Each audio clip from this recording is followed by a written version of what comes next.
Assalamualaikum warahmatullahi wabarakatuh. Fa innal hamdalillah nahmaduhu wa nasta'inuhu wa nastaghfiruh wa na'udzu billahi min syururi anfusina wa min sayyiati a'malina may yahdihillahu fala mudhillalah wa may yudlilhu fala hadiyalah. Asyhadu an la ilaha illallah wahdahu la syarikalah wa asyhadu anna Muhammadan abduhu wa rasuluhu la nabiyya ba'dah. Rabbi syrah li sadri wa yassir li amri wahlul 'uqdatam min lisani yafqahu qawli.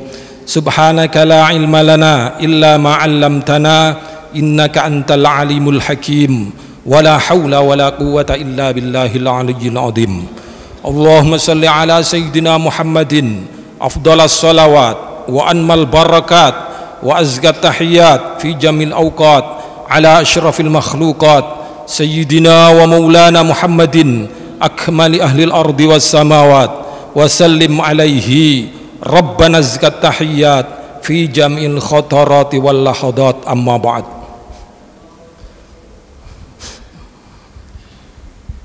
Ma'asyiral muslimin rahimakumullah. Alhamdulillah, pada kesempatan siang hari ini setelah kita menunaikan ibadah sebulan penuh bulan Ramadan, kita memasuki bulan Syawal dengan penuh keikhlasan, dengan penuh kebahagiaan dan dengan penuh kemenangan. Oleh karenanya di bulan Syawal ini masih satu kesempatan apabila ada kekurangan, kekhilafan dan kesalahan di antara kita untuk kita saling memaafkan satu sama lain. Mudah-mudahan Allah memberikan keberkahan dalam hidup dan dalam kebersamaan kita kali ini. Alhamdulillah, kita mengawali di bulan Syawal ini melanjutkan satu kajian kitab yang bernama Sulamut Taufik. Insya Allah di dalam kajian ini kita akan mengkaji 3 bab.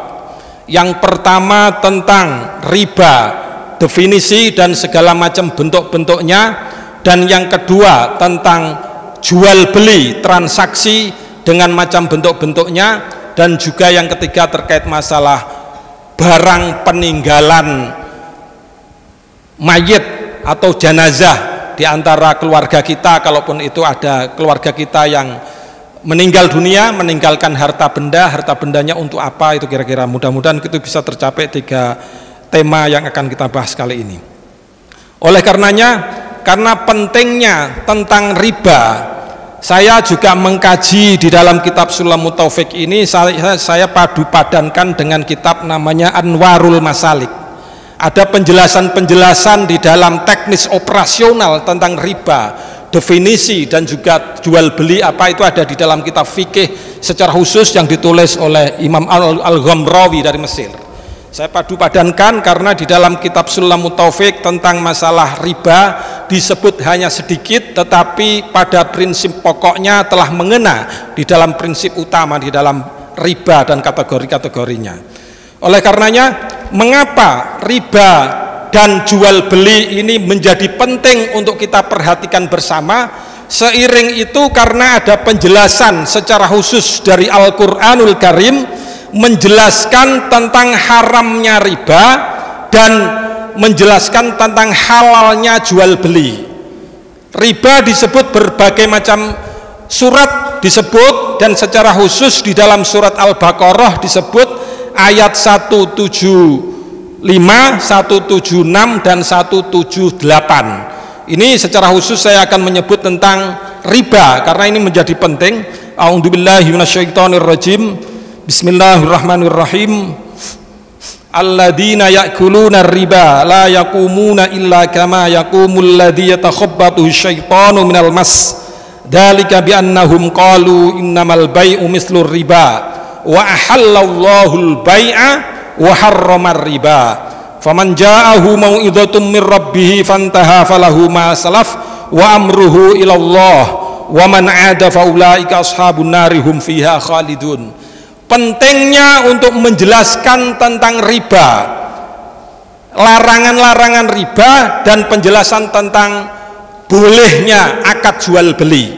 Sehingga ini definisinya riba itu apa, definisinya jual beli itu apa. Ini akan menjadi pemisah yang jelas. Ini kategori riba, ini kategori jual beli, itu harus jelas.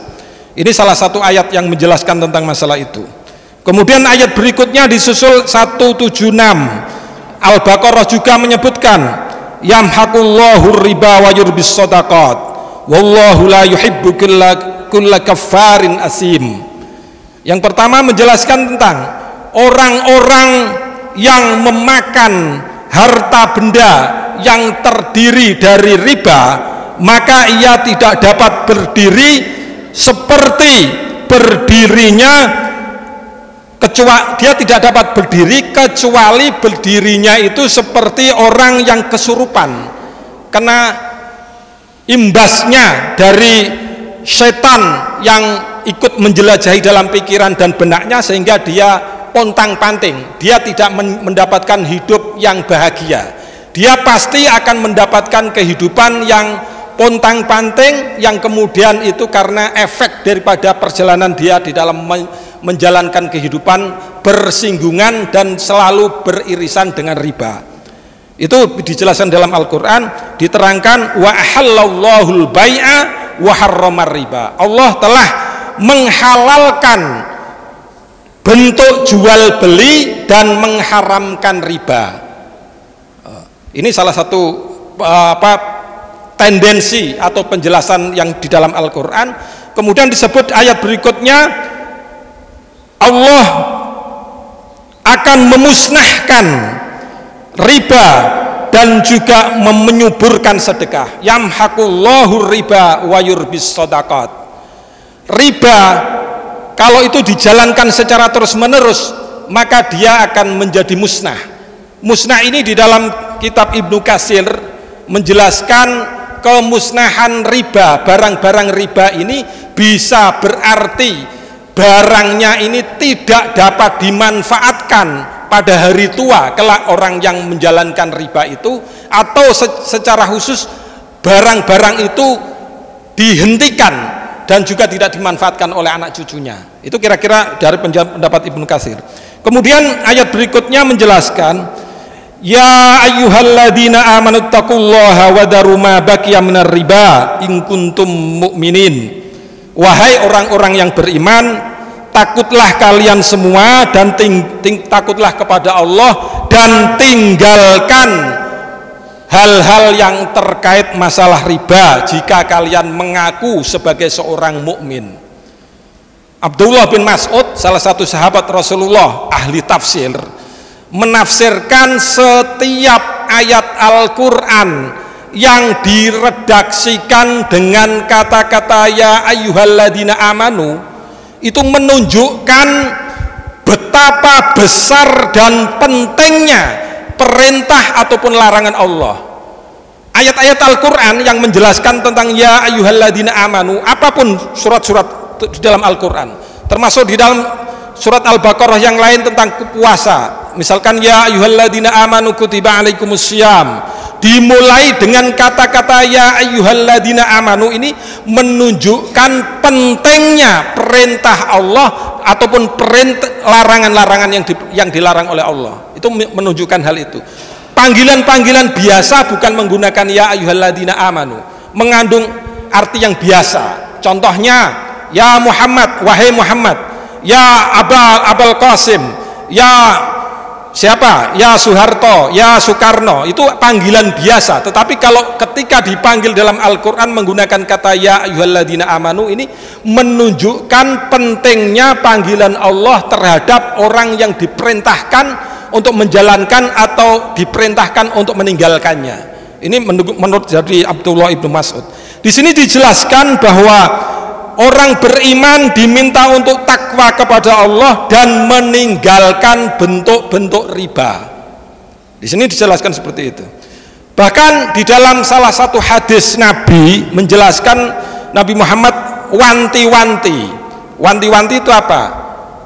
Memberikan perhatian kepada umat Muhammad untuk menanggalkan 7 perkara dosa besar yang mengakibatkan bisa menjadi binasa pelaku-pelakunya. Ada 7 dosa besar yang diberikan wanti-wanti Rasulullah kepada kita, Yang pertama apa? Dosa paling besar yang tidak ada dosa selain dosa itu yang lebih besar lagi, itu namanya asyirku billah, menyekutukan Allah, menggandakan ada Tuhan selain Allah, menyekutukan Allah. Itu dosa paling besar, tidak ada dosa yang melebihi itu. Dosa yang utama yang paling besar nomor pertama ada asyirku billah. Kemudian dosa yang kedua itu adalah orang yang melaksanakan sihir. Orang baik itu orang mukmin mengaku mukmin, tetapi dia dengan mukmin yang lain karena saking hasad dan mangkelnya kepada seseorang yang lainnya, kemudian dia melaksanakan sihir atau mendatangi orang sihir untuk mengsihir orang yang dia tidak inginkan itu. Itu namanya dosa besar kedua, minal kabair, dosa-dosa besar yang bisa membinasakan pelakunya. Itu yang kedua adalah pelaku sihir. Dan kemudian yang ketiga, al-qatlu bi ghairi haqqin, pembunuhan yang tidak dibenarkan secara hukum. Kecuali kalau hukum membenarkan bahwa itu orang dihukum mati, hukum yang membenarkan itu nggak apa-apa. Tetapi tanpa ada hukum yang jelas, kemudian dia membunuh orang, itu namanya dosa besar yang ketiga. Baru yang nomor keempat ini adalah aklur riba, memakan dan memanfaatkan benda-benda hasil riba. Itu dosa besar kategorinya yang nomor keempat. Baru yang kelima, aklul yatim, memakan harta bendanya anak-anak yatim. Orang yang tidak memiliki bapak, tidak memiliki ibu, kemudian dia memiliki hak atas benda-benda tertentu, tetapi bukan dialokasikan kepada mereka, tetapi dimanfaatkan oleh orang-orang tertentu yang justru mengatasnamakan membela anak-anak yatim. Misalkan seperti itu juga menjadi dosa besar yang kelima. Kemudian yang nomor yang keenam itu lari daripada perang, lari atau istilahnya apa? Istilahnya tidak melakukan komitmen terhadap peperangan yang disahkan menurut ajaran agama, lari dari perang. Itu artinya apa? Tidak bertanggung jawab ketika sudah diberikan kesempatan untuk perang fi sabilillah, di dalam pertempuran dia membelokkan diri, kemudian itu dianggap sebagai dosa besar yang nomor ke-6. Baru yang nomor ke-7 adalah mendakwakan seseorang melaksanakan zina. Jadi kalau tidak tahu persis orang itu melaksanakan zina, kemudian seseorang itu mendakwakan bahwa orang itu telah melaksanakan zina, itu termasuk minal kabair nomor ke-7. Di sini saya sebut riba rupanya menempati posisi nomor ke-4, sehingga menjadi penting apa itu riba. Riba itu memiliki satu definisi secara bahasa, secara etimologis itu artinya az-ziyadah, tambahnya harta benda yang seharusnya kita memiliki 1000 tetapi memiliki tambahan. Itu secara bahasa menjadi tambahan. Secara syara apa?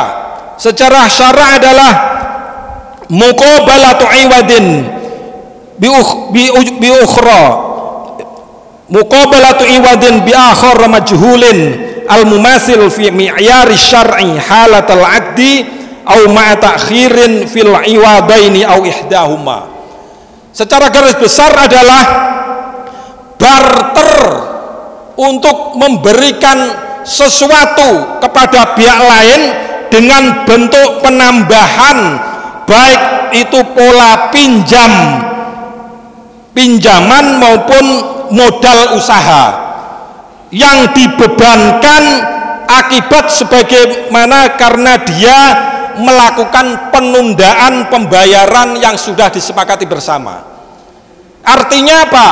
Kalau ada seseorang pinjam sesuatu kepada pihak lain yang sudah disepakati bersama, apalagi tidak disepakati bersama, yang disepakati bersama saja, kalau kemudian masih ada kelebihan sesuatu karena dia tidak bisa membayar lunas pada jangka waktu tertentu, kemudian dibebankan setiap bulan ditambahkan uang sejumlah sekian ini, jumlah kelebihan itulah yang namanya riba. Nah kalau masalah di perbankan bagaimana Ustaz? Kalau di perbankan ini banyak sekali transaksi yang sudah sulit untuk terhindar di era masa kini. Masalah perbankan apakah ini masuk riba atau tidak?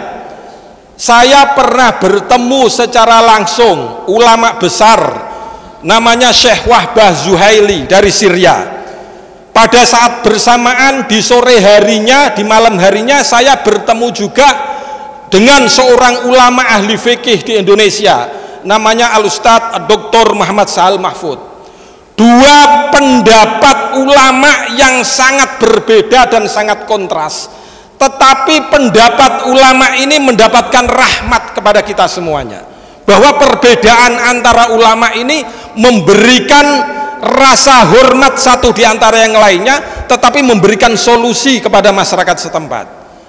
Saya tanyakan langsung kepada Syekh Wahbah Zuhaili pada tahun 2003. Saya saat itu mendapat kesempatan menjadi salah seorang panitia International Conference of Islamic Scholars di Nahdlatul Ulama, kemudian menghadirkan ulama-ulama dunia. Saya tanyakan, Ustadz, kalau masalah uang riba atau kita menabung di bank kemudian ada hasil ribanya, itu halal atau haram Ustadz?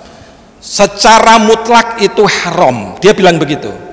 Kemudian malam harinya saya ketemu sama Ustadz Al-Mukarram Syekh Sahal Mahfud, ulama Indonesia yang pernah menjabat sebagai ketua umum Majelis Ulama Indonesia juga. Beliau menyatakan itu namanya ikhtilaf. Kalau pendapat saya boleh-boleh saja. Nah, kalau kemudian dari dua pendapat ini, kemudian saya menyimpulkan kalau kita memiliki harta benda dititipkan ke bank itu namanya bukan menitipkan harta benda ini, tetapi sebaiknya diniatkan untuk kerjasama permodalan antara pemilik modal kepada perbankan, sehingga hasil usaha yang dihasilkan dari perputaran uang yang dikelola perbankan ini namanya keuntungan, namanya bagi bersama. Itu kalau bisa dijalankan itu semakin baik sekali. Bayangkan kalau kemudian itu dimaknai sebagai riba semua, kemudian seluruh umat Islam di Indonesia tidak melakukan transaksi di perbankan, bagaimana keadaan ekonomi nasional kita? Nah, ini menjadi perenungan bersama. Jadi kalau masalah urusan uang dititipkan ke bank ini apakah riba atau tidak, yang jelas di dalam kitab-kitab klasik yang disebut di dalam kitab Anwarul Masalik ini dan kitab yang lainnya, ada bentuk-bentuk harta benda mana saja yang dikategorikan sebagai bentuk riba. Secara garis besar nanti ada dua. Ini saya menyebut di sini Bismillahirrahmanirrahim. Faslun yahrumur riba fi'luhu wa akluhu wa akhduhu wa kitabatuhu wa syahadatuhu wa hilatuhu. Diharamkan untuk menjalankan riba. Apa itu yang diharamkan? Fi'luhu, pelaku yang menjalankan riba, itu namanya haram. Kemudian wa akluhu, orang yang memakan harta benda yang ada isinya tergantung masalah riba, itu juga haram. Wa akhiduhu, dan menerima hasil riba juga haram. Wa kitabatuhu, dan administrasi menulisnya di dalam kategori proses-proses ribawi itu juga haram. Wa syahadatuhu, dan juga yang menjadi saksi terhadap masalah riba. Wa hilatuhu, dan orang yang mempermainkan tentang riba, seharusnya itu riba tetapi dia mempermainkan dengan celah-celah bahwa itu tidak melaksanakan menjalankan riba. Apa itu yang dimaksud riba? Wa huwa bai'u ahadin naqdaini bil akhari nasi'atan au bi ghairi tanaqudin. Yang dinamakan riba itu menjual beli perkara-perkara yang termasuk barang riba. Apa itu an-naqdaini? An-naqdaini itu bentuk emas dan perak. Dulu emas dan perak itu digunakan oleh orang-orang menjadi alat transaksi. Dulu alat transaksi tidak menggunakan rupiah maupun dolar, tetapi menggunakan emas. Jadi kalau kita lihat dari teks-teks ulama-ulama salaf, tidak ditemukan bahwa uang itu menjadi kategori riba, tetapi yang disebut adalah al-fiddah wad-dahab, emas dan perak sebagai alat transaksional yang digunakan oleh orang-orang dulu, kemudian itu dinamakan sebagai barang-barang riba. Yang kedua adalah al-mat'umat. Al-mat'umat itu benda-benda yang bisa dimakan. Alasan kenapa benda-benda yang bisa dimakan ini menjadi perkara riba, ini adalah masalah, alasannya adalah lita'mi. Alasannya adalah karena dia bisa diproduksi, bisa dikelola menjadi makanan. Gandum, beras, jagung bisa diproduksi kemudian bisa dijadikan makanan. Ini sesuatu yang mencirikan kategori bentuk-bentuk riba. Al-mat'umat dan ad-dahabu wal fiddah. Emas dan perak, kenapa emas perak ini dianggap sebagai barang riba? Alasannya jelas, karena likaunihima qiyamul asya. Kedua benda emas dan perak ini mengandung unsur nilai tertentu yang bisa dimanfaatkan seseorang. Oleh karenanya mata uang itu adalah nilai tertentu yang bisa digunakan transaksi orang per orang. Itu dikategorikan dengan pendapat ini, dengan alasan ini, karena alasannya adalah untuk menjadi transaksi yang berguna dengan adanya nilai tertentu, maka nilai-nilai rupiah ini, dolar dan segala macam, dinar segala macam ini menjadi kategori benda-benda yang riba. Asal mulanya hanya ada dua kategori tadi itu, al-fiddah wad dahab wal mat'umat, hanya ada dua itu awalnya. Kalau kemudian ini menjual salah satu emas dan perak dijual bil akhari, dengan penjualan yang lainnya, emas dijual dengan emas, atau perak dijual dengan perak, atau emas dijual dengan perak, atau perak dijual dengan emas, atau rupiah dijual dengan dolar Amerika, rupiah dijual dengan dolar Singapura. Sebaiknya kita niatkan di dalam transaksi ini bukan menjual belikan benda-benda transaksional itu, tetapi kita mentransaksikan dengan bentuk penukaran, bukan menjual emas dengan emas atau menjual dolar dengan rupiah, tetapi menukarkan rupiah ditukarkan dengan dolar atau dolar dengan rupiah. Dari aspek pertama harus kita hati-hati di dalam proses-proses itu. Kalau ini disebut misalkan menjual emas dengan emas atau emas dengan perak dijual, tetapi nasiatan ini apa? Dijual dengan penangguhan pembayaran, tidak secara langsung atau kontan. Itu yang dinamakan riba. Bai'un naqdaini bil akhari nasiatan, menjual rupiah dengan dolar, dijual dengan transaksi yang hasilnya itu tidak dilaksanakan secara langsung, secara kontan. Nasiatan, namanya riba nasiah, dijual dengan perjanjian tertentu 3 hari, 4 hari, 5 hari, seminggu baru dibayarkan ke seseorang, seperti itu. Nasiatan, itu yang pertama. Atau kemudian yang kedua, kalau tidak nasiah, ini au bi ghairi tanaqudin, atau dijual dengan tanpa ada penerimaan barang. Menjual benda yang terkategori ribawi, gandum, jagung, padi, atau emas, perak, atau duit dolar atau rupiah, ditukarkan, dijual atau ditukarkan, kemudian tidak secara langsung diterima oleh yang menjual pertama, nasiatan, atau dijual tanpa adanya penerimaan barang, tidak ada penerimaan barangnya, tetapi langsung ini praktek-praktek ini sangat sekali terjadi, tetapi kita lebih berhati-hati karena mudah-mudahan itu yang kita laksanakan beberapa waktu sebelum ini, kalaupun itu masuk kategori barang ribawi, mudah-mudahan dimaafkan sama Allah dan kita lebih berhati-hati masalah itu. Kemudian di dalam kitab ini Anwarul Masalik disebut, itu intinya begini, tidak mendapatkan nilai keharaman termasuk riba kecuali dua benda tadi, benda yang dapat dimakan, dijadikan makanan, atau emas dan perak. Karena alasannya emas dan perak ini adalah qiyamul asya, menjadi nilai tukar terhadap sesuatu yang stabil. Jadi kalau benda emas dan perak kita memiliki itu, dijual kemanapun, di negara manapun masih memiliki nilai tukar yang stabil. Itu emas dan perak. Lah ini rumus-rumusnya.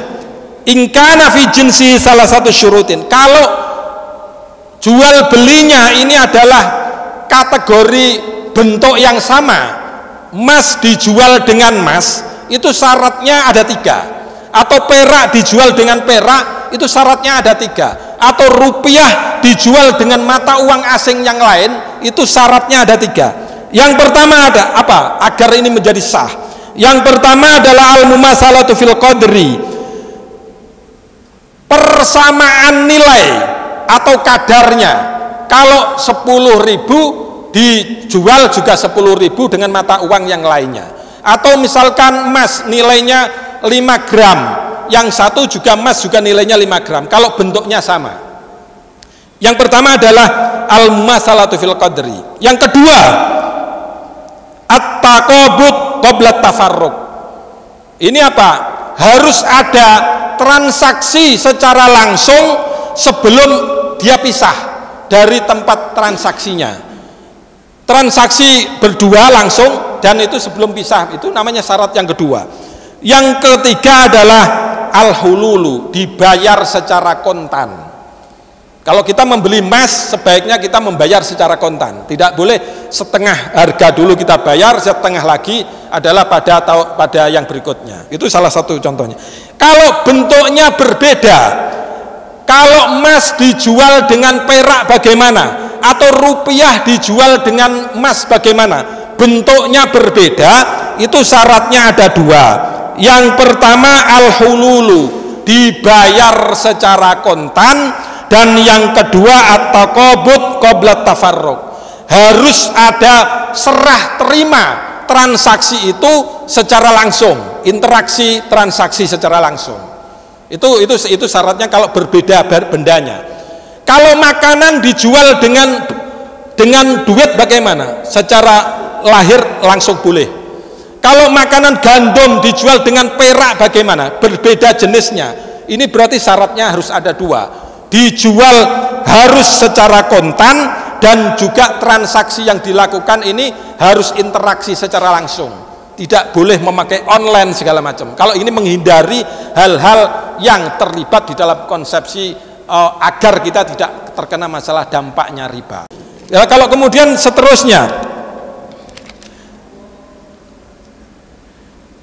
au bin jinsi kadzalika au mutafadilan, yang dinamakan riba juga menjual sesuatu yang juga nilainya berlebih.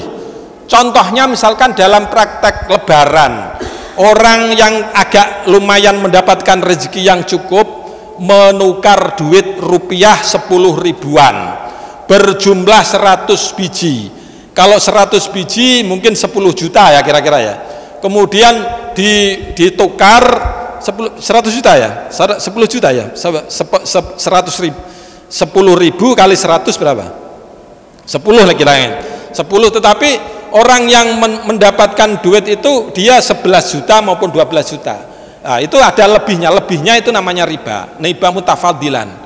Nah, sebaiknya kalau kita transaksi begitu, saya menukar duit 10 juta mendapat 10 juta sudah saya kantongin, terus ini saya kasih hibah lain. Nah, ini urusan saya kepada transaksi ini, syukur saya mendapatkan uang yang bagus dari uang saya yang awalnya jelek, ini saya hibahkan ke kamu. Kalau bisa diredaksikan dengan bahasa secara langsung, ini untuk menghindari praktek-praktek seperti itu.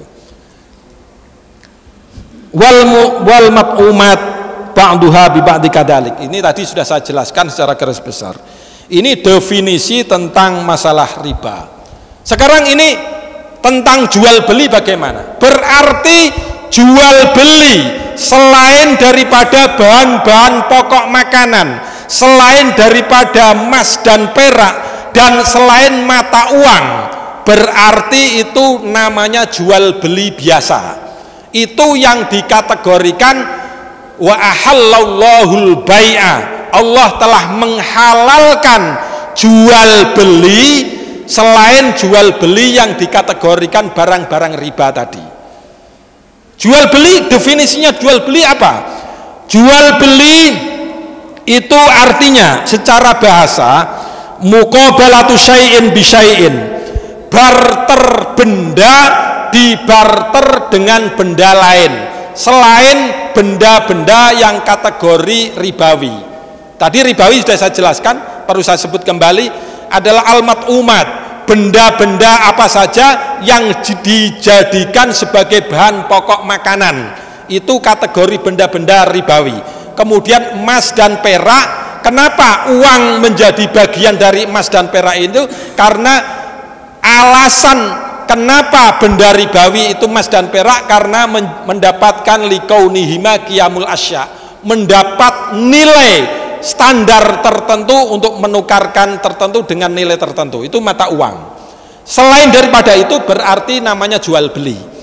Nah, jual beli ini syarat-syarat jual beli yang diperbolehkan di dalam kitab Anwarul Masalik ini juga disebut, itu ada 5 kategori jual beli yang dianggap sah.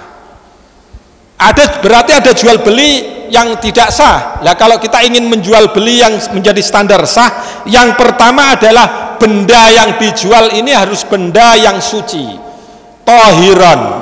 Yang kedua, muntafa'an bihi, yang dapat dimanfaatkan. Menjual sesuatu harus sesuatu itu dapat dimanfaatkan. Menjual sesuatu, barang yang dijual ini harus suci. Kemudian yang ketiga, makduron ala taslimihi, benda yang dijual ini harus benda yang memungkinkan dapat untuk diserah terimakan. Menjual sesuatu yang tidak dapat diserah terimakan. Saya punya burung Garuda, baru terbang dari Merauke ke Jakarta. Oh, itu benda milik saya, itu akan saya jual ke kamu. Itu menjual sesuatu yang tidak dapat diserah terimakan, tidak boleh. Kemudian yang keempat, mamlukan, benda yang dijual ini menjadi miliknya sendiri, bukan menjadi milik orang lain kemudian dicomot untuk dijual kepada orang lain. Kemudian yang terakhir, ini makluman, benda yang dijual juga harus jelas statusnya, makluman. Kalau misalkan contoh menjual hasil tanaman palawija, hasil tanaman tambang segala macam, dijual harus ada mekanisme percontohan, diambil sampel-sampelnya, ini memiliki kadar tertentu. Nah, sudah ketahuan jelas kadarnya baru dijual. Jadi tidak menjual kucing dalam karung. Intinya seperti itu. Inti daripada jual beli yang dianjurkan oleh Rasulullah ada salah satu kaidah, al-bai'u manutun birridho. Jual beli itu yang jelas baik penjual maupun pembeli ini harus sama-sama rela, harus sama-sama senang di antara kedua belah pihak. Itu inti dasar pada jual beli. Di sini disebut contoh-contoh jual beli. Wa yahrumu bai'u ma lam yaqbiduhu. Haram hukumnya menjual beli barang sesuatu yang tidak di dalam genggamannya, tidak dalam kepemilikannya. Itu tadi syarat-syarat, 5 syarat tadi secara garis besar saya sebut di situ.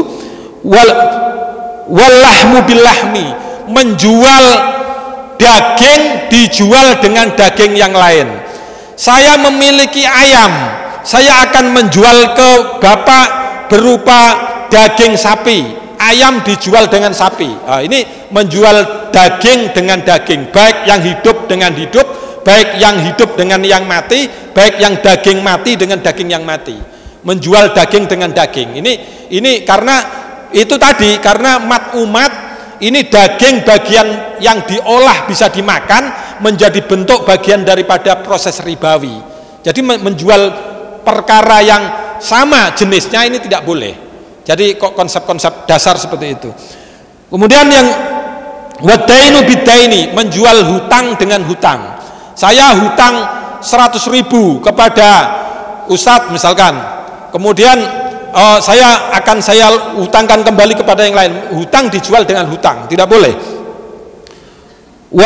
Wabaiul fuduli, menjual barang sesuatu yang menjadi kelebihan. Saya membeli benda tertentu yang seharusnya mendapatkan nilai 500.000, tapi ternyata dilebihkan mendapat 700.000. Kelebihan 200.000 ini harus persesuaian dengan yang memiliki benda sebelumnya. Kira-kira seperti itu kalau kita menghindari berbagai macam bentuk yang diharamkan oleh Allah Subhanahu wa taala. Wa malam yarahu, menjual barang-barang yang tidak diketahuinya. Tadi sebagai contoh tadi majhul, benda yang majhul dijual, benda harus maklum, syaratnya harus yang maklum, harus yang jelas. Benda yang tidak jelas dijual, itu tidak boleh, harus jelas syarat-syarat jual beli. Wa bai'u ghairul mukallafi, penjualnya atau pembelinya orang kecil yang belum mengerti tentang seluk-beluk sistem perdagangan. Anak kecil 5 tahun, 4 tahun, 5 tahun, kalau kita menyuruh anak kecil membeli sesuatu, anak kecil harus tahu benda yang akan dibeli. Kalau dia tidak mengerti benda yang dibeli, anak kecil misalkan 5 tahun disuruh beli jamnya miliknya Pak Bayu misalkan, mereknya apa gitu kan, miliaran, kan dia nggak ngerti bapaknya. Jadi dia harus mengerti tentang seluk-beluk masalah pinter atau mumayyiz. Kalau dia mukallaf juga harus mumayyiz. Wa bai'u ghairul mukallafi wa alaihi ma la manfaata fihi, menjual sesuatu yang tidak ada manfaatnya. Kalau misalkan contohnya seseorang menjual sesuatu yang kira-kira najis, contohnya misalkan ada pupuk ini sesuatu yang najis, kan nggak boleh dijual belikan. Lah kalau kita membeli pupuk itu dari satu tempat ke tempat lain, itu transaksinya bukan membeli pupuknya, tetapi kita memberi upah. Memberi upah itu apa? Upah itu jasa pemindahan dari pupuk di tempat A kepada pupuk tempat B. Pemindahan upah itu jasa pemindahannya aja itu. Jadi kita tidak membeli barangnya tetapi membeli jasanya. Itu contoh-contoh seperti itu. Contoh misalkan membeli anjing. Anjing itu di dalam rangka untuk memberikan rasa keamanan bagi sebuah tempat. Itu bukan anjingnya tetapi manfaat daripada keamanan yang dihasilkan oleh anjing tadi. Nah itu cara transaksinya seperti itu. Jadi karena syarat transaksi tadi ada 5 yang sah, berarti selain itu tidak sah. Nah ini harus benar-benar dimengerti secara, mudah-mudahan beberapa kita bisa lebih memahami tentang masalah transaksi itu. Aula qudrata lahu, orang yang tidak memiliki kekuatan untuk memberikan barang itu kepada orang lain kemudian dia menjual belikan, tidak boleh. Ala taslimihi bila sighatin wala sighatin, orang yang menjual beli yang tidak memiliki redaksi transaksi. Biasanya redaksi transaksi ini kan lebih utama diungkapkan, ini benda ini harganya berapa, harganya 10.000, saya akan beli 10.000. Jadi ada qabul, ada sighat, ada redaksi yang ditawarkan oleh penjual dan ada redaksi yang disetujui oleh pembeli. Itu salah satu syarat daripada sahnya jual beli.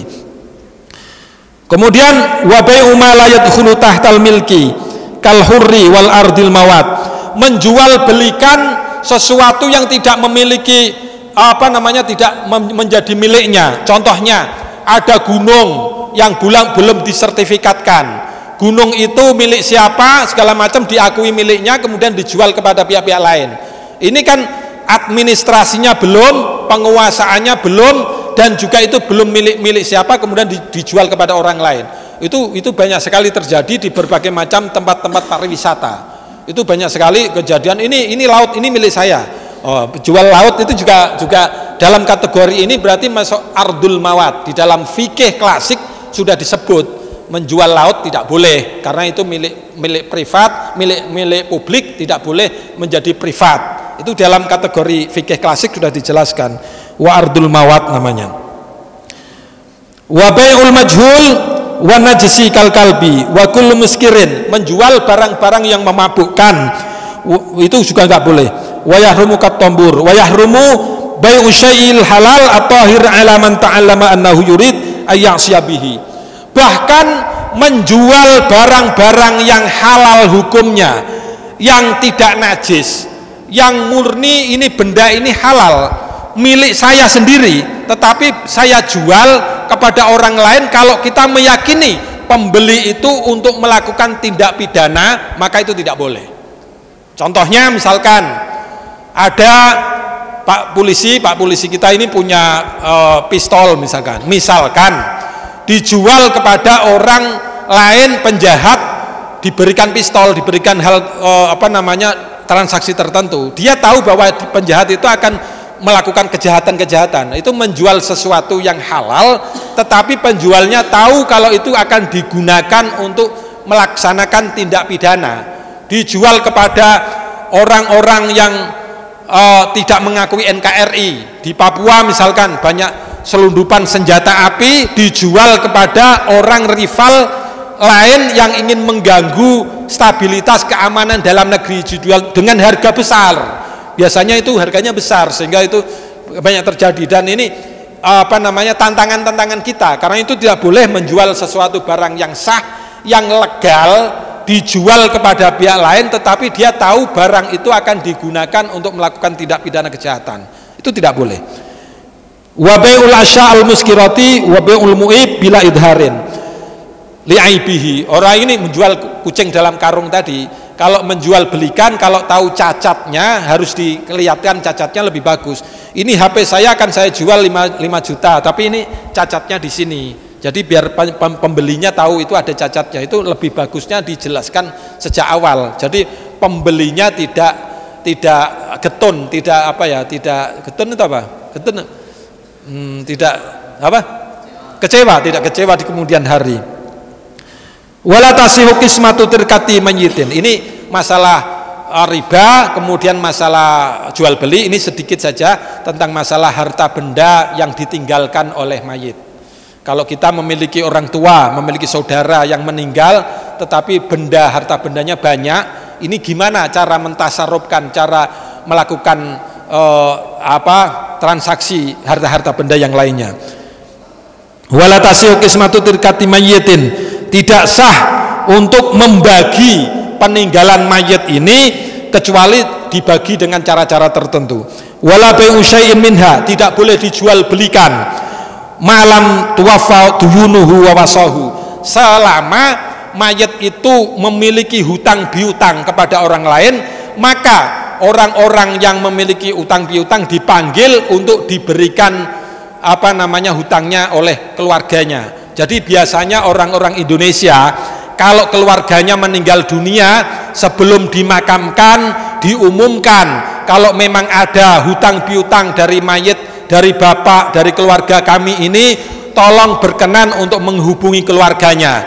Harta benda yang dimiliki ini sebelum dibagi warisan segala macam harus dibagikan kepada orang yang meminjami sebelum pada masa dia masih hidup. Yang membagikan adalah keluarganya, yang menjadi kewajiban untuk membayar lunas kepada si mayit tadi, kepada orang lain yang pernah meminjamkan kepada si mayit. Kemudian juga harus diberikan wasiat-wasiatnya. Kalau kemudian seseorang sebelum meninggal memberikan wasiat kepada keluarganya, tolong nanti sebelum saya meninggal dibelikan tanah seluas tertentu untuk musala atau masjid atau rumah sakit.